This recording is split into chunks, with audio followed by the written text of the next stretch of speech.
place, and it kind of, especially as an African American minority in American society, it kind of puts your guards up when you step into a classroom from day one.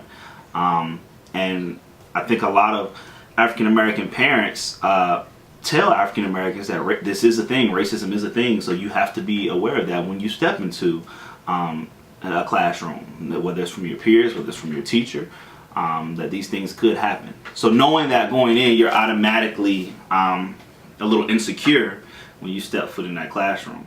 So a senior in high school, 18 years old, and he said, "Dang, Mr. Johnson, you know, you're probably not gonna believe this, but you're the first black teacher I ever had. Not even black male, just you're the first black teacher I ever had. This guy has went through, 12 years of schooling and has not had any black teachers at all. Has probably had close to between 30 and 40 teachers and hasn't had, not one of them was black until his last semester of his senior year.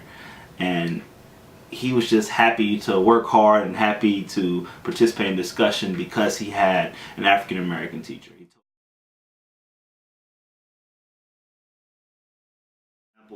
Just the other night, a few nights ago, we had an academic award recognition dinner for seniors who were scholars, and I got invited by 3 people. And it's funny we're talking about all this. It's funny we're talking about all this race because 2 out of the 3 people that invited me as one of their most impactful educators, K through 12, someone who impacted their life, were white. And that's why I'm a firm believer that, you know, even though we have this tendency to put guards up, it's not always all about race.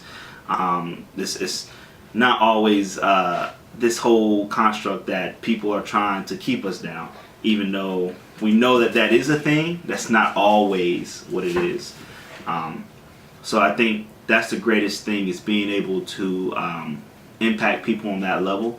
And if you want to talk about race, being able to influence people of the other race, that, wow, this person of this race, he's a black man, he's an African American, and he's not like this. He's not like what I'm used to. He's this way. And maybe changing people's perspectives about what it means to be an African American in society, and about what African Americans can and cannot do.